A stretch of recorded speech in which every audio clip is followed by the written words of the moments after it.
What's up, everybody? This is Ryan Johnson with Hags Baits.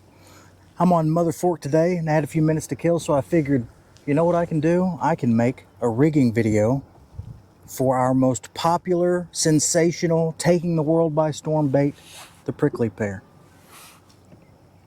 The issue with these, and with any urchin style bait, is this is a giant ball of elastomer, meaning it's super tough, it's super durable. I've never broken one on a fish. I've never had one tear up after fish bites. This one right here in my hands has probably caught me 30 fish, 40 fish, big ones. I think the biggest that I've had on this one is an 8.5. And as you can tell, it looks brand new. The only time I've ever lost them is breaking off from snagging up. But one of the issues with this giant ball of elastomer is your hookup ratio. Because there's so much material here, if you don't have it rigged just right, and you don't have a little bit of luck on your side with some of these rigging techniques, what'll end up happening is the fish will bite, it'll knock slack in your line. Look, they're jumping right there, taunting me. And you won't get a hook in the fish. And nothing is more annoying or frustrating than doing everything right, getting the fish to bite, and then not getting a hook in the fish.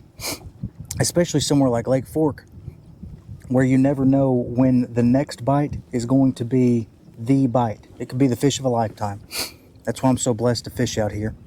So I looked at a lot of different rigging techniques and a lot of what other people were doing, and they're using big wacky worm hooks, big single hooks. And I tried that. I wasn't having a ton of success. I wasn't having hardly any success. I would probably say that I would, for every 3 bites I would get, I might get a hook in one of them. For every fish that I hooked, I would get half of them to the boat before they came off. So we're talking a hookup ratio that's worse than a frog bite. And that's not really acceptable. And so I went to tinkering, and I thought, well, what can I do to get this bait out of the way when a fish bites? And so, like many other anglers, I thought, oh, let's make it a line through. Well, I don't have any way of making it a line through. So how am I going to do this? How am I going to do this? A company named Queen Tackle, they make a nail weight that has a hole in the middle of it. And I'm sure that works great, but I don't like having tackle that only serves one purpose. And so I didn't feel like spending a bunch of money on those just to rig these up. I like to have tackle, terminal tackle in my boat that can do multiple things. It saves a ton of money. It saves a ton of room. I don't have a huge boat, so I try and save space and money whenever I can. And so I thought, well, what do I have? And after some tinkering, I found one of these. This is a line through screw head swim bait head. And I said, well, what can I do with this? Well, shockingly enough, these prickly pears already come with 2 holes in them, because when you get it in the package, it comes on a little stand so that it stands upright. And I said, oh, well, maybe I can do something with this. And what I do is I take one of those holes, I take this screw, plug it into the hole, and screw it in. And it really is that easy. I don't have to use super glue. I don't have to use anything but a little elbow grease to get this bait screwed into here. And I am yet to have this pull out of this bait after it is screwed in. And so I'll screw it in like that, and then I'll take my line. It's got a little memory, you gotta bear with me for a second, but I'll take my line, pass it through this line through. I normally leave a quarter, maybe an eighth of an inch between the bait and the, I'm not sure if you can see that or not, the bait and the jig head. Once I get my line through it, though, I can go ahead, twist it 1, maybe 2 more times, and seat it all the way down. Now what you've got is a bait that's free to move up and down the line. And I thought, okay, cool. Well, now I'm going to do what any line through swim bait fisherman does. I have myself a nice little Zoe wire on a treble hook. And I am going to tie a San Diego jam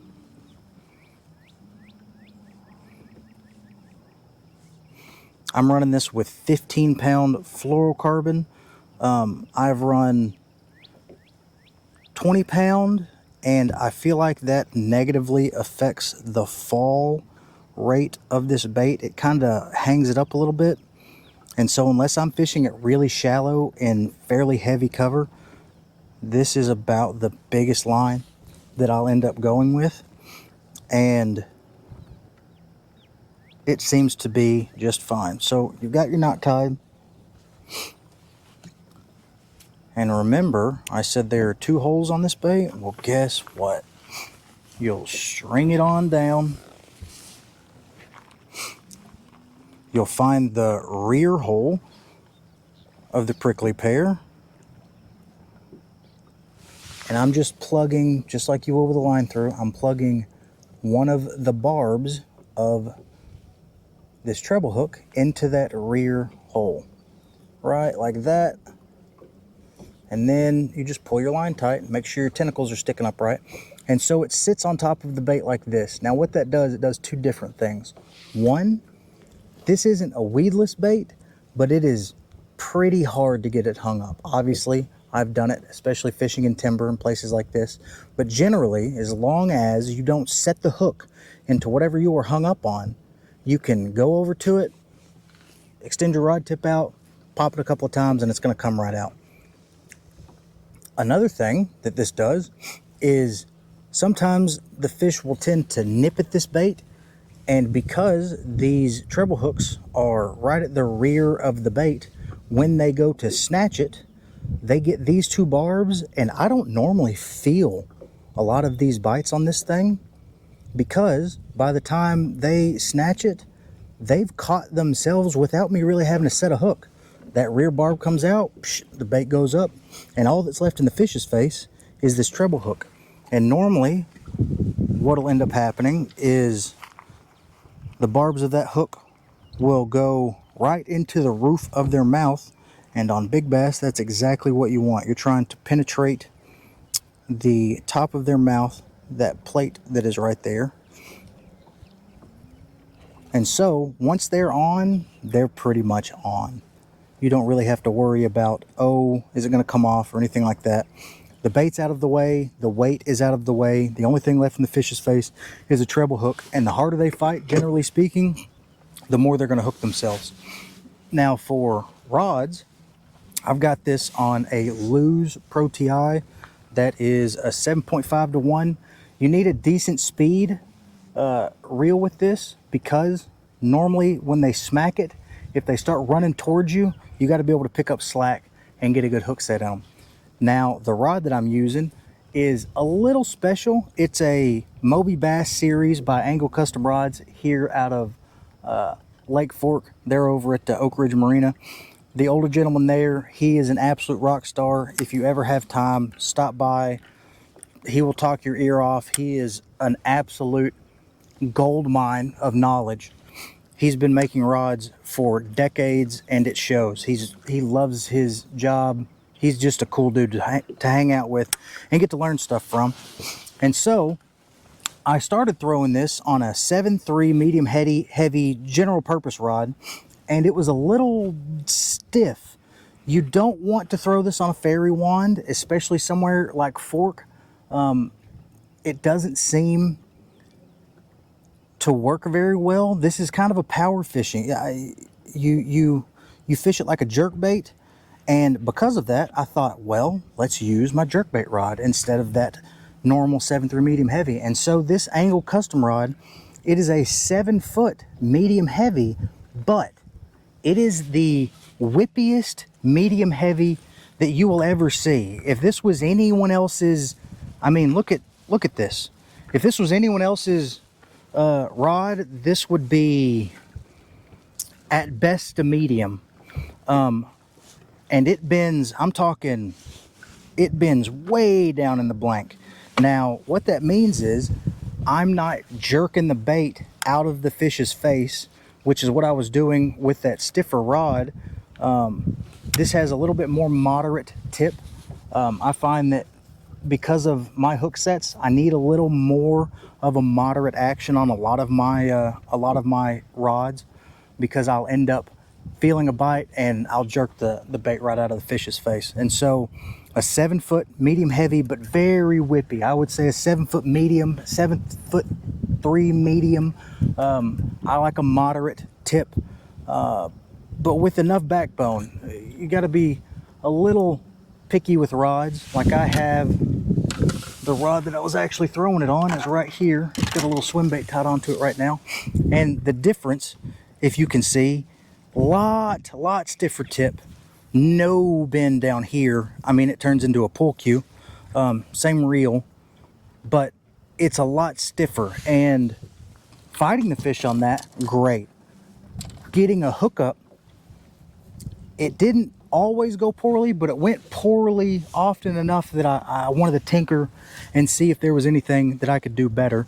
And so this little bit lighter, more moderate action rod seems to have really helped with my hookup ratio. I caught a 3-pounder right before I started this video, and that's what actually made me think maybe I should make a video while I wait on my client to get here. And so if you're in the market for these baits, if you'll go to hagsbaits.com and use code Ryan10, you'll get a nice little 10% discount, and you'll let the guys over at Hags know that I sent you, which is very nice. If you have any questions, feel free to DM me. If you have any concerns about anything, feel free to DM me. If you think that my rigging method is stupid or I stole it from somebody else, sure, whatever you need, man.